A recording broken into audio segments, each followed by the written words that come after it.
Buenas noches, mi nombre es Hugo Cuellar, soy estudiante de bachelor y maestría en gerencia y finanza en la Caribbean International University.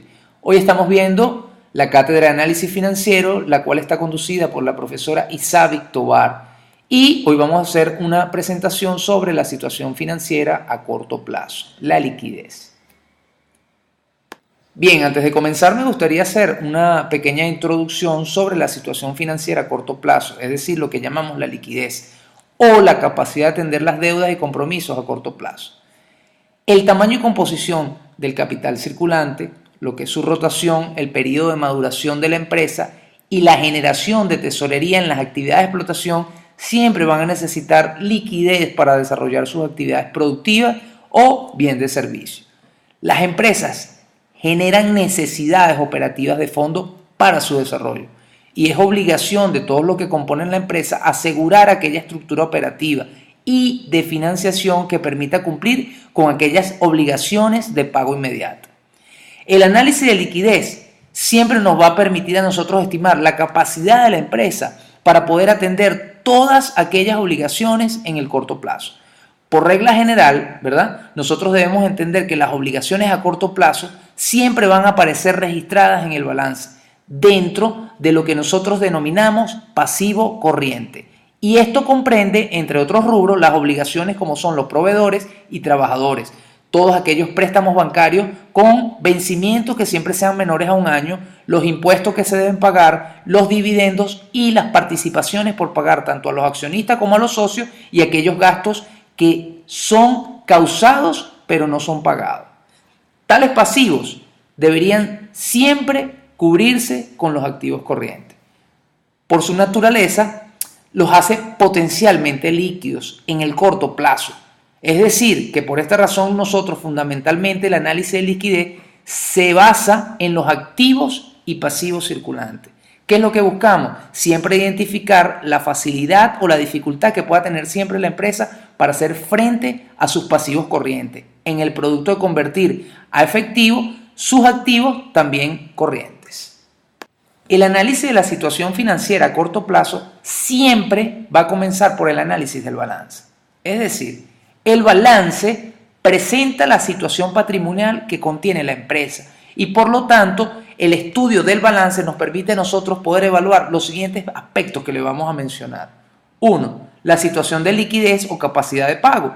Nos interesa siempre conocer si esta estructura patrimonial existente permitirá a nosotros atender las obligaciones de pago no solo a corto plazo, sino también a largo plazo.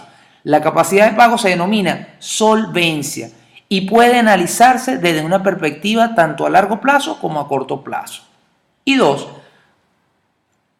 para nosotros saber si la empresa está en la capacidad del cumplimiento de sus compromisos, debemos siempre medir su liquidez por medio del activo circulante y además debemos hacer un estudio a través del punto de equilibrio que se produce a corto plazo. Esto es entre activo circulante y el pasivo circulante. En esta lámina vamos a tocar la liquidez, pero antes de tocarla me gustaría que nos familiarizáramos con unos conceptos, que son la rentabilidad, la solvencia, la eficacia, la eficiencia y la garantía. La rentabilidad es la eficiencia de los capitales que nosotros aplicamos. Suele relacionarse siempre este concepto, el resultado de los capitales, con el riesgo que pueda tener la inversión. Solvencia es la capacidad de la empresa para que pueda hacer frente a sus pagos al muy corto plazo y esto se mide a través de la liquidez. La eficacia es la combinación de factores productivos que permiten obtener los objetivos de la empresa. La eficiencia podemos mencionar que es la combinación de factores productivos también que permite lograr a la empresa sus objetivos, pero a diferencia de la eficacia, a un menor costo posible. La garantía, capacidad o suficiencia de los activos reales para nosotros poder responder a las deudas de la empresa. Por ejemplo, es bastante frecuente que nosotros confundamos el concepto de rentabilidad con el de solvencia y debemos tener claro que no es lo mismo. Una empresa puede vender sus productos y por lo tanto sería rentable, pero pudiera ser que los vendiera a crédito y por tanto no los cobrase. Esa empresa sería entonces rentable, pero no solvente. Veamos una explicación del por qué no podemos guiarnos por los resultados de la empresa únicamente para conocer su situación financiera. Ejemplo, una empresa puede obtener beneficios y no obstante no ser solvente por tener un exceso de venta a crédito. Es más o menos lo que le vengo mencionando anteriormente. Una empresa a corto plazo puede ser rentable y no solvente. Significa que la actividad de la empresa le genera beneficio, pero la falta de flujo financiero de entrada puede ocasionarles problemas.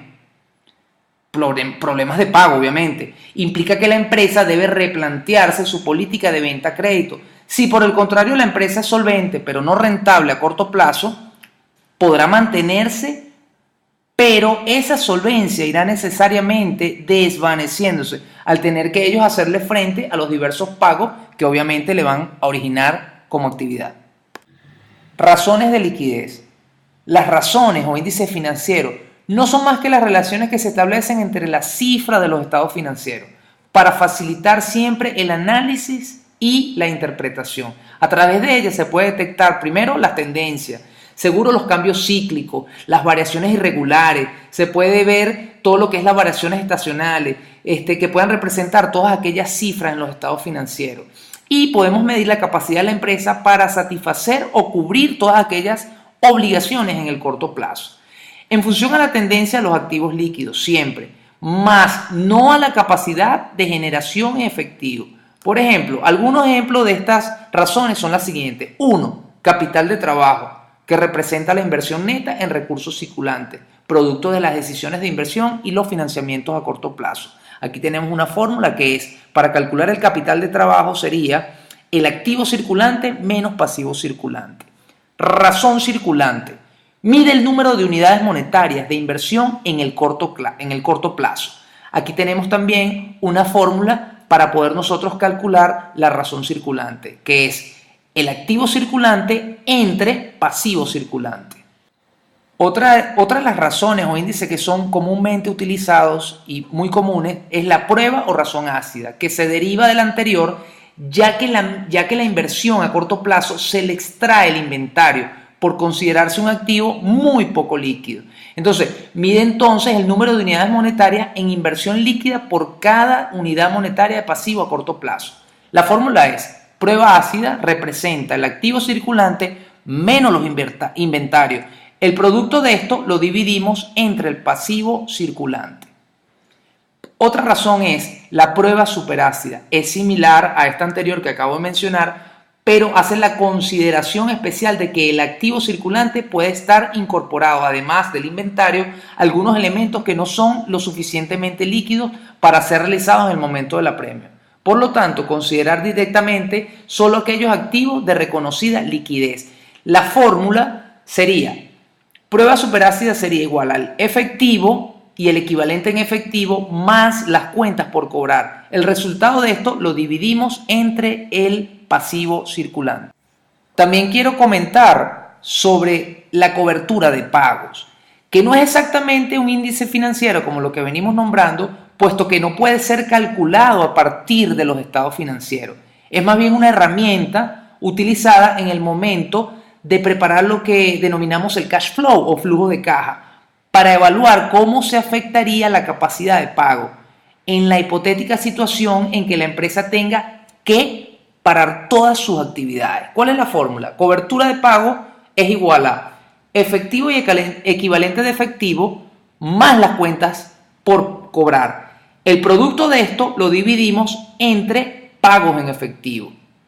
Y tenemos la razón de fondo de maniobra, que es la que mide la inversión neta en recursos circulantes con relación a la inversión bruta total. La fórmula sería: razón de fondo de maniobra es igual al capital de trabajo más activo total. Ratios de liquidez. Los ratios de liquidez comprenden un conjunto de indicadores y medidas cuya finalidad sencillamente es diagnosticar si una entidad es capaz de generar tesorería, o lo que es lo mismo, convertir sus activos en liquidez a través de su ciclo de explotación.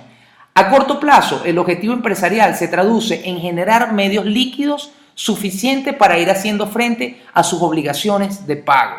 Un análisis de la liquidez de la empresa conlleva a múltiples estudios, entre los cuales podemos mencionar: 1. La capacidad de generar liquidez con su actividad y cantidad que quede disponible. 2. Evaluación de la tesorería generada en un ejercicio económico y el origen de la misma. En este caso estamos hablando de actividad operativa, actividades de inversión o actividades de financiación. 3. El estudio de la capacidad de la empresa para atender las deudas a corto plazo con la tesorería que posee. Se trata de un análisis de solvencia a muy corto plazo y se realiza a través del índice de solvencia inmediato.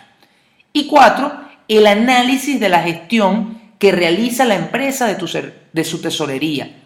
Disponer el mínimo necesario para atender los posibles pagos y búsqueda de una máxima rentabilidad a los excesos transitorios, etc.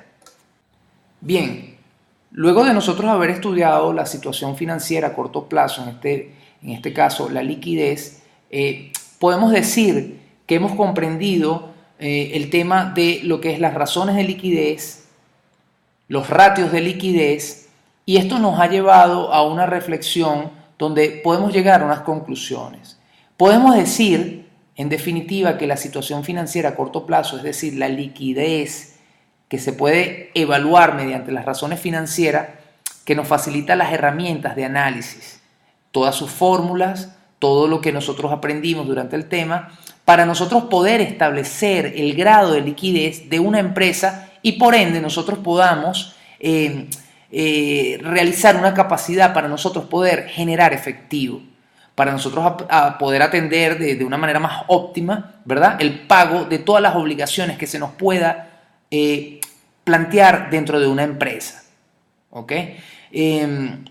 También podemos decir que existen miles de posibilidades, ¿ok?, de relaciones para nosotros poder calcular los índices y la tendencia. Y muchas nos llevan a más de un nombre o denominación. Lo importante es que conozcamos cada una de esas herramientas y que comprendamos cómo utilizarlas. Sin más, bueno, yo quiero despedirme y agradecer muchísimo por el tiempo dado por ustedes. Y bueno, buenas noches y muchísimas gracias.